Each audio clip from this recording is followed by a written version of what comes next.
President of the Federal Capital Territory Baptist Conference, Abuja, Reverend Dogara Gwana, has faulted the Nigerian government's rehabilitation and reintegration of the so-called repentant terrorists, more so recruiting them into the armed forces without serving justice to their crimes.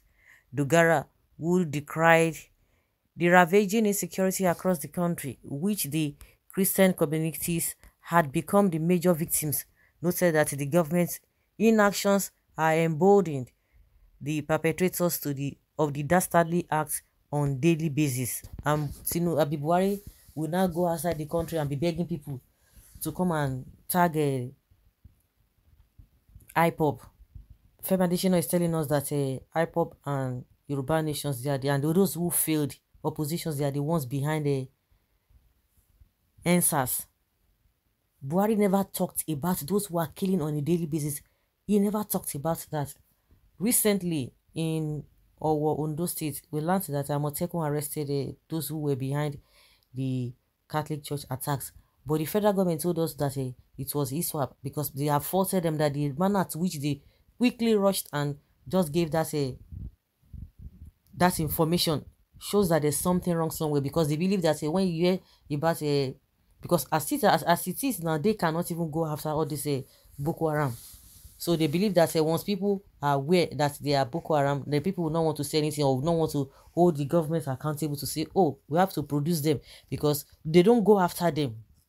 They do not go after them. They only go after soft targets. What are the soft targets? They are the hype-up and protesters.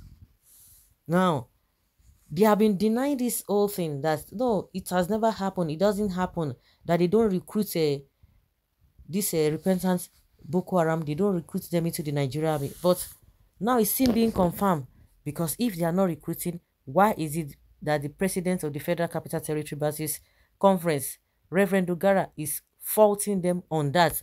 They should come out and defend that.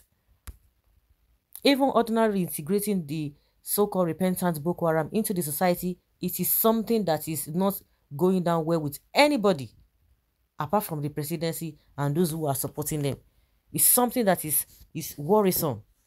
Not talk of recruiting them into the Nigerian army. People have been talking about this whole thing, these allegations and what have you, and they always come out to deny it. But the manner at which these people behave, some of the Nigerian soldiers, the way they behave, you begin to wonder what is happening, because this thing leaked from somewhere.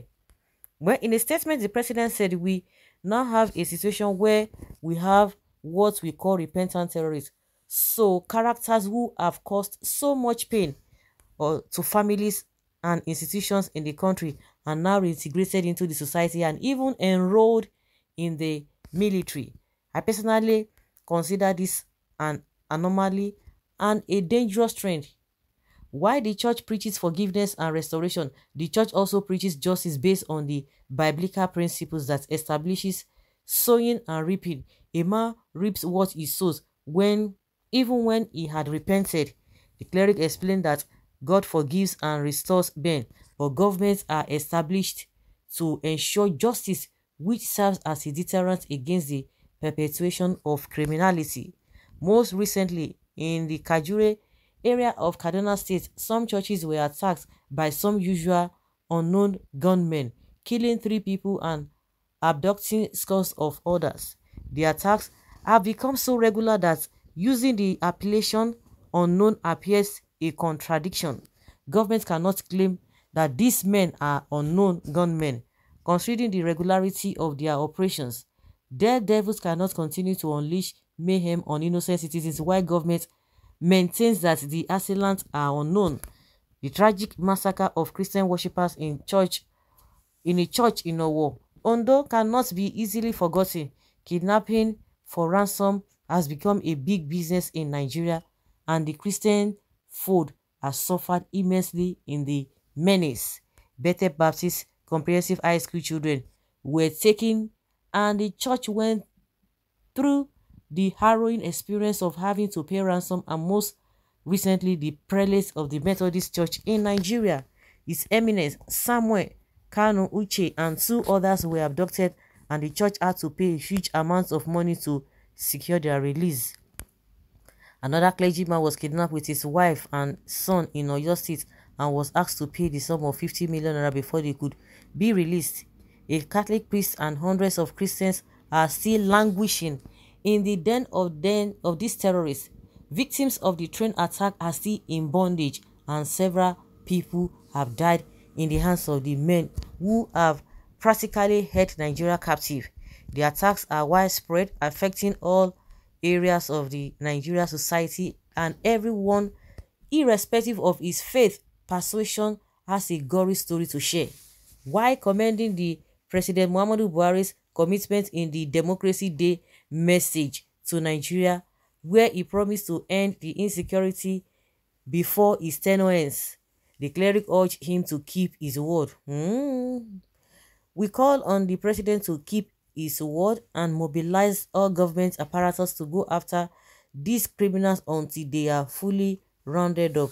This, we believe, is within the capacity of our military if there is government willpower and true commitment. Okay, you are trying to be politically correct. I don't think they needed to be reminded. They're always telling us that they've defeated these people, and meanwhile, in reality, it is a lie. It is a lie. A responsible government does not need the people to be telling them what to do and what not to do, because they are heavily paid. They are not doing it for free. You cannot be paid and you are not doing your work. Unfortunately, we have those who are supposed to remove them, because if you are not working according to what you are being paid, the next thing is for you to be sacked. What are you still doing there? But unfortunately, that is not what it is. There's no difference between Nigeria military and the terrorists whom they are claiming to be repentant terrorists. They are all together in their crimes and carnage that have been unleashing on innocent populace. All these are plots of the power that be to achieve their Islamization agendas. Because how can a reasonable leaders reintegrate terrorists into the military?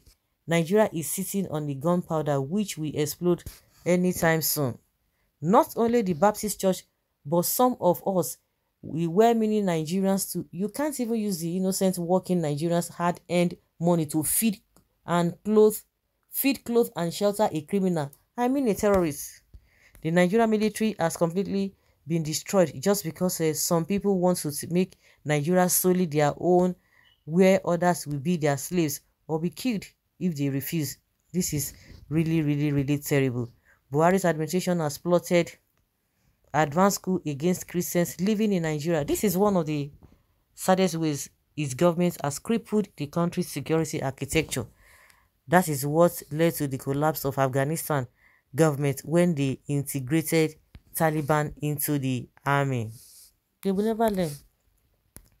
They will never learn. So guys, that is just the way it is. So it's just unfortunate, but it is what it is as we speak.